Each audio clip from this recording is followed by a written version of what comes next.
+2 കഴിഞ്ഞ് higher secondary ടീച്ചറാകാൻ അല്ലെങ്കിൽ കോളേജിലെ പ്രൊഫസറാകാൻ താല്പര്യമുള്ള ധാരാളം കുട്ടികളുണ്ട്. അങ്ങനെയുള്ള കുട്ടികൾ എന്നോട് ചോദിക്കുന്ന സംശയമാണ്, +2 കഴിഞ്ഞതിന് ശേഷം ഏത് രീതിയിൽ ഡിഗ്രിക്ക് അപ്ലൈ ചെയ്താൽ ഏറ്റവും എളുപ്പം ഈ രീതിയിൽ ജോലി ലഭിക്കും.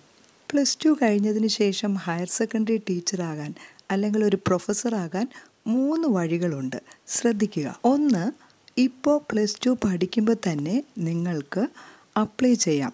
അതായത് CUET പോലുള്ള എൻട്രൻസ് എക്സാം, സെൻട്രൽ യൂണിവേഴ്സിറ്റികളുടെ അഡ്മിഷന് വേണ്ടിയുള്ള എൻട്രൻസ് എക്സാം എഴുതുക. അതിൽ 4 ഇയേഴ്സ് ഇൻ്റഗ്രേറ്റഡ് BEd കോഴ്സുണ്ട്. അതായത് 4 വർഷം കൊണ്ട് നമുക്ക് ഒരു ഡിഗ്രിയും BEdും കംപ്ലീറ്റ് ചെയ്യാം. അത് ഈസിയാണ്. സാധാരണ ഡിഗ്രി കഴിഞ്ഞതിന് ശേഷം BEdന് പോകുമ്പോൾ നമുക്ക് ഡിഗ്രി 3 വർഷം, പിന്നെ BEd 2 വർഷം, അങ്ങനെ 5 വർഷം കൊണ്ട് തീരുന്ന കാര്യം ഇൻ്റഗ്രേറ്റഡ് BEdൽ 4 ഇയേഴ്സ് കൊണ്ട് നമുക്ക് കംപ്ലീറ്റ് ചെയ്യാം. അവിടെ നമുക്ക് 1 വർഷം ലാഭിക്കാം. രണ്ടാമത്തെ വഴിയെന്ന് പറഞ്ഞാൽ +2 പഠിക്കുമ്പോൾ തന്നെ അല്ലെങ്കിൽ +2 കഴിയുമ്പോൾ ഇൻ്റഗ്രേറ്റഡ് MSc കോഴ്സുകളുണ്ട്. അതായത് BScയും MScയും ഒരുമിച്ച് കംപ്ലീറ്റ് ആകുന്ന കോഴ്സുകൾ, അല്ലെങ്കിൽ BAയും MAയും ഒരുമിച്ച് കംപ്ലീറ്റ് ആകുന്ന ഇൻ്റഗ്രേറ്റഡ് PGകളുണ്ട്. അതിലേക്ക് നിങ്ങൾക്ക് അപ്ലൈ ചെയ്യാം, അഡ്മിഷൻ നേടാം. അങ്ങനെയാണെങ്കിൽ ഒറ്റയടിക്ക് ഡിഗ്രിയും PGയും കംപ്ലീറ്റ് ചെയ്യും. അതിൻ്റെ ബെനിഫിറ്റ് എന്താണെന്ന് ചോദിച്ചാൽ, ഡിഗ്രി കഴിഞ്ഞ് PG ഫസ്റ്റ് ഇയർ കഴിയുമ്പോൾ തന്നെ നിങ്ങൾക്ക് നെറ്റ്, കോളേജിലെ പ്രൊഫസറാകാനുള്ള ക്വാളിഫിക്കേഷനാണ് നെറ്റ്.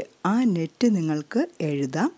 അപ്പോൾ ഇൻ്റഗ്രേറ്റഡ് MA കഴിയുമ്പോഴേക്കും കോളേജിലേക്കും അപ്ലൈ ചെയ്യാം. ഇൻ്റഗ്രേറ്റഡ് MA കഴിയുമ്പോൾ പിന്നെ 2 വർഷം BEd കഴിയുക. അപ്പോഴേക്കും ഹയർ സെക്കൻഡറി ക്വാളിഫിക്കേഷനായി. പിന്നെ ഹയർ സെക്കൻഡറി ക്വാളിഫിക്കേഷനിൽ മറ്റൊരു ടെസ്റ്റാണ് സെറ്റ്.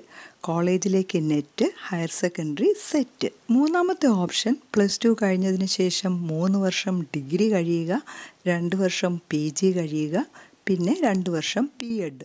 ഇത്രയും കഴിയുമ്പോൾ നിങ്ങൾക്ക് ഹയർ സെക്കൻഡറി ടീച്ചറാകാം. സെറ്റ് കൂടെ ക്വാളിഫൈഡ് ആകണം. സോ +2 കഴിഞ്ഞ് ഹയർ സെക്കൻഡറി ടീച്ചറാകാനുള്ള 3 വഴികൾ മനസ്സിലായല്ലോ. അതിലേറ്റവും എളുപ്പ വഴിയെന്ന് പറയുന്നത് ഇൻ്റഗ്രേറ്റഡ് BEd ആണ്. ഇൻ്റഗ്രേറ്റഡ് BEd കഴിഞ്ഞതിന് ശേഷം 2 വർഷം PG ചെയ്യുക. പിന്നെ സെറ്റ് എന്നുള്ള ഒരു ടെസ്റ്റ് ക്വാളിഫൈഡ് ആകുക. നെറ്റ് ക്വാളിഫൈഡ് ആവുകയാണെങ്കിൽ നിങ്ങൾക്ക് കോളേജിലേക്കും അപ്ലൈ ചെയ്യാം. ഓക്കെ, മനസ്സിലായല്ലോ. Bye bye.